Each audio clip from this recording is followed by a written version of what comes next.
commence avec du Supergirl.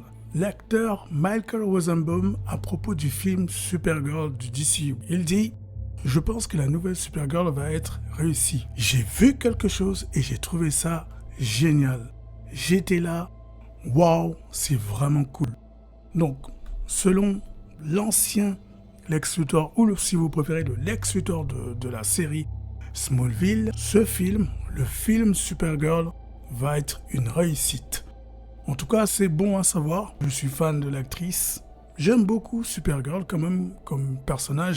Même si j'ai pas tout lu, j'ai lu plutôt des New 52 et j'ai lu Woman of Tomorrow. Dans les New 52, c'était quand même un petit côté badass. Et j'ai vu la série aussi, que je trouvais pas mal. CW, CBS, qui avait fait la série Supergirl. Tout ça pour dire que j'aime bien Millie Alcock et j'ai hâte de voir son film. Apparemment, selon Michael Rosenbaum, c'est un bon film. Enfin, du moins ce qu'il a vu. Et j'imagine qu'il a dû voir le trailer aussi. Pas le film, mais le trailer. Et il a aimé ce qu'il a vu. Donc, vous savez quoi, moi aussi, j'ai hâte. Pourquoi pas. Matt Reeves répond si l'idée d'explorer Robin dans cet univers a été envisagée. Il dit « Bien sûr, on parle de tout. Je veux dire qu'il n'y a probablement aucun personnage dont nous n'avons pas parlé. Qu'est-ce que cela pourrait être ? Qu'est-ce que cela pourrait donner ? Cela fait partie du début de tout. » Donc, lui et son staff, lui et les autres écrivains dans son univers ont parlé d'ajouter un Robin, mais comme on a pu le voir, je pense que son Batman à lui, ça va être lui tout seul. Je pense qu'il va avoir de l'aide de quelqu'un, mais pas d'un Robin. Je pense pas que ça va être un Robin direct. Peut-être qu'il va prendre un autre personnage pour faire un espèce de sidekick, mais ça va pas être un Robin. Donc voilà, pour ceux qui voulaient voir un Robin dans l'univers de Matt Reeves, même moi je voulais le voir, hein, mais quand on sait qu'on a déjà le DCU qui commence avec Batman et Robin comme film, je pense que du côté de Reeves, rajouter un Robin serait un peu trop. Imaginez, on a un Batman qui a Dick Grayson et un autre qui a Damian Wayne. Bon, déjà qu'on va avoir 2 Batman au cinéma, on va pas rajouter les 2 Robins au cinéma, ça sert à rien, donc voilà.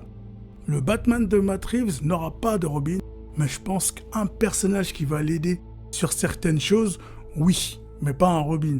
Donc voilà, ça fait chier pour les fans de l'univers de Matt Reeves, j'imagine, mais pas de Robin pour Matt Reeves. Mais comme il a dit, ils ont parlé de plein de personnages, et ça m'étonnerait pas, en fait, ça m'étonnerait même pas.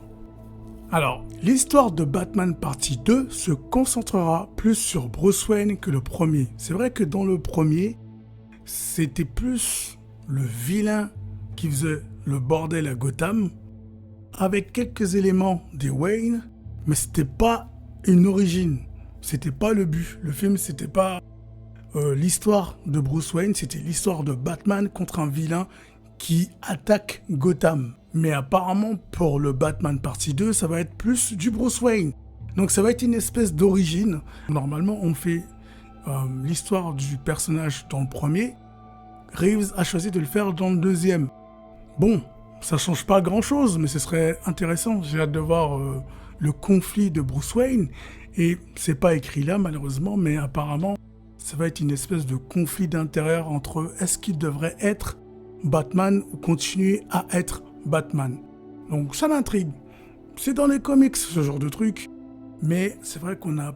Si, je pense qu'on a eu quelques passages dans les films de Nolan quand même, où il se disait, je crois que c'est dans le 3e, où il se demandait s'il devait continuer à être Batman.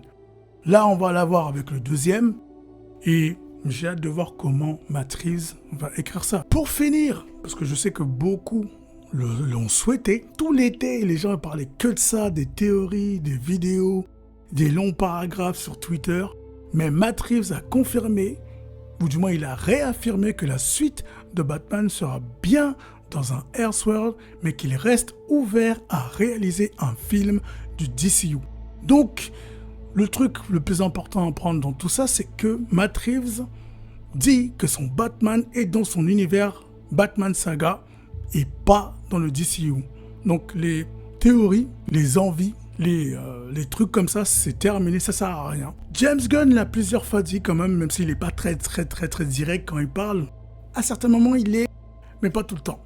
Mais là, Matt Reeves vient de le dire, son Batman, c'est dans son univers, et le Batman du DCU n'a rien à voir. Et après, si ça arrive, ça va être un choc pour tout le monde. On va être surpris, peut-être qu'on va kiffer. Mais il le dit lui-même, son Batman n'est pas dans le DCU. Donc voilà, fin de l'histoire là-dessus. Je pense qu'on aura pas mal de déçus. Je suis pas déçu, mais ça m'aurait pas dérangé de voir Robert Pattinson dans le DCU. Maintenant que c'est confirmé que c'est pas lui le Batman du DCU, j'ai hâte de voir le casting. Et hâte de voir comment ils vont gérer leur Batman, parce que le Batman de Reeves et le Batman de James Gunn doivent être différents tout en respectant le personnage. Parce que le Batman du DCU aura son Robin. Donc ça va être leur différence, on va dire. Donc voilà, les gars, dites-moi ce que vous en pensez en commentaire. N'hésitez pas à aimer la vidéo, surtout aimer la vidéo. Et si vous n'êtes pas abonné, n'hésitez pas à vous abonner. Et si vous avez un truc à dire, n'hésitez pas à donner un commentaire ici, pas sur X. Mon nom c'est Primo et je vous dis ciao.